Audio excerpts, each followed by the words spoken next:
This is going to be the last update from this little flurry, whilst I've got time to myself in Sapa, because my sweet prince of a boy Tim has gone. He's gone to Hanoi with Sweet Marie, so I'm going to catch up with them probably tomorrow or the day after. Be a nice chilled time. Got a bit of time to chill now. I'm going to talk about Ha Giang Loop, how it was, and some highlights and lowlights. So actually, I've got a not so special report coming in from each day. I'm going to throw to that, and I'll catch you on the other side. Enjoy.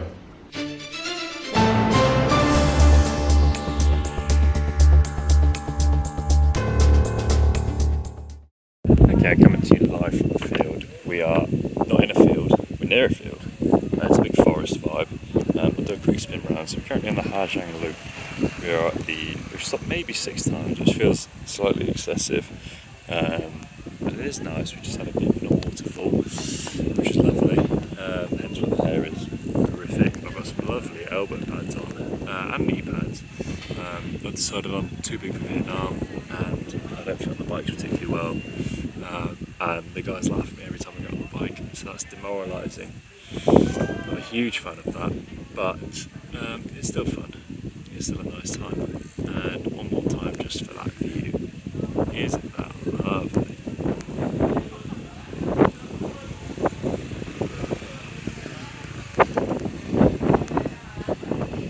Delightful stuff. Alright, peace team. Hey team, I'm recording live from the second day of the Ha Giang Loop. I'm in the room, spending the night in. Bed, solid. Karaoke going on. They fucking love karaoke, man. I can't get enough. We've got a Peppa Pig little thing there, little tabard, which is nice. Yeah, fucking hell, that's a moth. Yeah, so today we went on these raft things, which was fun. Popped on them for a bit, swam in a big cave with a fat current. That's a butterfly, what are you doing outside? Which is actually hard work, I was knackered from. Didn't have lunch till late. Wanted to die for a bit, didn't die, kept going. Thought my knees were going to explode on the bike, because they're at like a 35-degree angle for hours at a time, which isn't ideal. But you know, we're still here. Got 2 more days, enjoying it. The views are crazy. The views are absolutely wild. Yeah, it's a beautiful place. Do a breakdown of it all at some point, but yeah, just some on-site reporting. Live from your boy. Back to you in the studio. So it's time for another not so special report. Still on the Ha Giang, day 3. We have been to the Chinese border today, which is fun. And then after that, we've been on some windy old roads. Your boy's feeling a little bit rough. And we saw some moon rock, which was fun. A lot of the horns have like an echo to them, which I really enjoy. Yeah, this is the current lookout stop. Yeah, very windy, nice vibe. Lunch in a bit. Not so special report. Hey team, just here for a not so special report from the nipples / boobs, I'm not sure, of Vietnam. I think that's what they're called. So yeah, today we have a little drive. We had a little party last night, so everyone's feeling a little hungover. We went to a cool cave, very jazzy cave. So I'll just give you some nice views whilst we're chatting. And yes, that was nice. Lots of stalactites / stalagmites. And had some lunch. That's been about it really. It's been a pretty sedate day. I realise I'm just in the sun. But yeah, so this is the last day. And we'll be clocking off at about 4. And we're going to see like a local village in a bit. That's about all. Right, peace and love. Special report over. Back to you.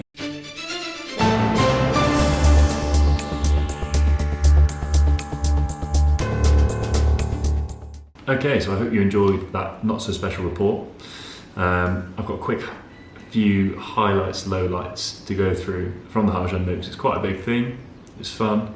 The views were obviously exceptional. So good. You'd have seen a couple there. I'm going to chuck a few more up now because there were so many. It was amazing. The views were great. Nothing I've ever seen like that before. Yeah, I think I explained the mountains a bit, but they were limestone, and yeah, I've done all that. So yeah, we'll move past that. Mornings were superb. Mornings were great. Like getting on first thing. I've missed the blue sky in the headphones. I didn't have headphones first few days. It was quite nice. A bit like introspective. It was quite nice. But yeah, I did break out a bit having some music on. Because my driver didn't really speak English. We'll get onto that section. It's further down the line. Waterfalls are sick. Went to a couple of waterfalls. They're really fun. Some of the swim spots were really nice, just to chill out. If it's the afternoon, break up the day a bit. Yeah, they were really fun. Food was good. Overall, the lunches and teas were pretty much the same as each other the whole way along, but they were all pretty good. Can't really complain. Yeah, they were decent. And the crew we did it with were fun. I did it with obviously the 5 people I was travelling with. So it was my Prince Tim, Sweet Marie, Aitan, the petite American, and a girl called Molly, who we met a couple stops back. So that was fun. And then like another group of 6. So it was only a small group of 11 because there's some that have been going up to like, I don't know, like 100 like in a row, and it's like crazy. But yeah, 11 was nice. It was a good group. The weather was boiling, like red hot. Like there's people that they told us to take jumpers and jackets just in case. So I didn't get used once. It was red hot. I got burnt aggressively on the back of the neck, arms and legs, like a lot. But it has given me some nice colour. So swings and roundabouts. And the Cliff of Death was pretty fun. I mean, it was scary as hell. I'll put some pictures in. Scary, man. Like it was windy. I was like, this is not fun, but it was quite fun. And then we got to see the China border as well, which was nice. Nice chill nation. Okay, time for some low lights. So it's hot, you know. Got burnt to hell. Like people coming up to me going, you know, you're burnt. I'm like, I know I'm burnt. I'm red. It hurts. No after sun either, so it's just some moisturiser. But you know, I've got a nice golden brown. Apart from, you know, where t-shirts are, where I'm still horrifically pale. Breakfast was actively bad. Like it was actively bad. It was just like a couple little thin crepe-like pancakes. Didn't hit. A couple bananas, like little ones, were bad. So that was upsetting, and they're always cold. What's with that? Karaoke was all the time. Like, I need to be battered to do karaoke. I don't want to do it. I'm not a fan. Except for one of the drivers who was exceptional. And I'm pretty sure nearly got a standing ovation multiple times. He was banging out. He was funny. And Tim and Marie did sing a song in French, which I might have to put a clip in. It did bring tears to my eyes. I'm so invested. I love it. So yeah, that was nice. Now for the driver section. So lovely guy, nice guy, didn't speak a word of English, didn't really say anything. He would help me put we'd have like elbow pads, knee pads. He'd just laugh when I would put them on, like help, because I'm a grown man, so it felt weird. Another grown man putting something on me, it was just odd. So okay. So yeah, we'd just laugh and I would say thank you. And then the last day he started saying Bandoy, which is like my friend. And I was like, okay, we got some rapport. So that was fine. He would also laugh every time I got on the bike, and I'm like, all right, and I'm a bigger boy. There's no need. I think because I was the biggest lad there. Also, lowlights. I didn't mention it. Knees nearly exploded. Arse was numb. Knees felt awful. They're at like a 35, like this angle. Like that's knee, that's foot, all the time. At the end of the day, I was like, I can't walk. Really bad. Anyway, back on. During the personal beef, during the driver section, so when they were like picking out each driver, so it's like a semicircle. This is the start, this is the end. I was like here. So I was like third from the side. So the guy was assigning people's drivers. He went, first person, like you, this person. And then he looked across and he saw me and he went, oh, and he grabbed the guy, my driver, and gave him straight to me, which makes me think he's like the driver for bigger boys, like cumbersome boys. And I was like, he's like the Anton Dubek from Strictly. Like he gets the old person, the awkward person, which makes me the fucking, makes me the Anne Widdecombe.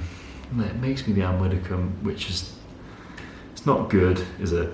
It's not fun to be the Anne Widdecombe, that you're the one that needs to be subsidised and specially thought of, which I wasn't a huge fan of that. But you know, it was just a couple of drivers just chuckled every time I got on and off, and I was like, lads, can we not? I know I'm a foot taller than usual. I was like, I know you just want like a 19-year-old 5'1" girl, because that is a lot easier to deal with, but here we are. He also, just the thing that made me laugh, driving around some corners, darting around, he overshoots. I've got in my headphones The Chain by Fleetwood Mac. So that's going on. It gets to the bit, like the F1 bit. He overshoots. Immediately I get like F1 commentary in my head. He gets undertaken. It's full Hamilton Verstappen. And that's all I can think of for the next like 20 minutes. It's not that funny, just made me laugh. So yeah, that's basically a sum up of the Ha Giang Loop. A really fun time. It was quite expensive, but I think it kind of evens out. I mean, it's like 5 million Vietnamese dong, which is, sorry, there's another mosquito in here, which works out to be 140 odd quid. So it's not outrageous for 4 days. Yeah, it's 4 days, 3 nights, 4 days. But yeah, it was good fun. And yeah, I think that's the end of that update. So peace team, lots of love.